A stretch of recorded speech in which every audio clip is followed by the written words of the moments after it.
നമസ്കാരം. മാത്തമാറ്റിക്സ് മേജറായിട്ട് എടുത്തിട്ടുള്ള കുട്ടികൾ ഫസ്റ്റ് സെമസ്റ്ററിൽ കോഴ്സുകൾ സെലക്ട് ചെയ്യുമ്പോൾ ശ്രദ്ധിക്കേണ്ട കുറച്ച് കാര്യങ്ങളാണ് പറയുന്നത്. അവരുടെ മേജർ സബ്ജക്റ്റ് മാത്തമാറ്റിക്സ് ആയതുകൊണ്ട് തന്നെ കോർ കോഴ്സ് 1 എന്നുള്ളത് അവർക്ക് ഓപ്ഷനില്ല. അവർ നിർബന്ധമായിട്ടും സെലക്ട് ചെയ്തിരിക്കേണ്ട പേപ്പറാണ്, ക്രെഡിറ്റ് ചെയ്യേണ്ട പേപ്പറാണ് ഡിഫറൻഷ്യൽ കാൽക്കുലസ്. അതിനോടൊപ്പം തന്നെ 2 മൈനർ കോഴ്സുകൾ അവൈലബിൾ ആയിട്ടുണ്ട്. Minor course 1, minor course 2.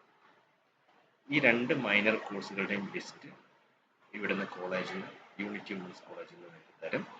അതിൽ നിന്ന് നിങ്ങൾക്ക് ഇഷ്ടപ്പെട്ട 2 കോഴ്സുകൾ നിങ്ങൾക്ക് ചൂസ് ചെയ്യാവുന്നതാണ്.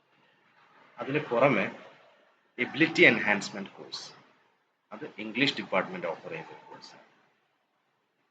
അതിൽ 2 കോഴ്സുകളാണ് ഉണ്ടാവുക. Ability enhancement course 1 English department offer ചെയ്യുന്നതും ability enhancement course 2 additional language, അതായത് ഹിന്ദി, അറബിക്, മലയാളം പോലെയുള്ള ഡിപ്പാർട്ട്മെന്റുകൾ, ലാംഗ്വേജ് ഡിപ്പാർട്ട്മെന്റുകൾ ഓഫർ ചെയ്യുന്ന കോഴ്സുകളാണ്. മറ്റൊന്ന് നിങ്ങൾ സെലക്ട് ചെയ്യേണ്ടത് മൾട്ടി ഡിസിപ്ലിനറി കോഴ്സാണ്.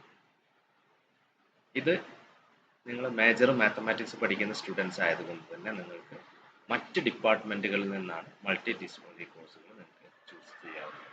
അതിൻ്റെയും ഒരു ലിസ്റ്റ് നിങ്ങൾക്ക് തരും. അതിൽ നിന്ന് നിങ്ങൾക്ക് ഇഷ്ടമുള്ള കോഴ്സുകൾ ചൂസ് ചെയ്യാവുന്നതാണ്. ഓരോ മൈനർ കോഴ്സുകൾക്കും അതുപോലെ മൾട്ടി ഡിസിപ്ലിനറി കോഴ്സുകൾക്കും എല്ലാം മാക്സിമം സ്റ്റുഡൻസ് ലിമിറ്റഡ് ആണ്. അതുകൊണ്ട് തന്നെ നിങ്ങൾക്കുള്ള പ്രയോറിറ്റി നിങ്ങൾക്ക് കൊടുക്കാം. കോളേജ് ഫിക്സ് ചെയ്യുന്ന ക്രൈറ്റീരിയ അനുസരിച്ച് നിങ്ങൾക്ക് ഫസ്റ്റ് പ്രയോറിറ്റി നിങ്ങൾക്ക് കിട്ടുകയാണെങ്കിൽ ലഭിക്കും.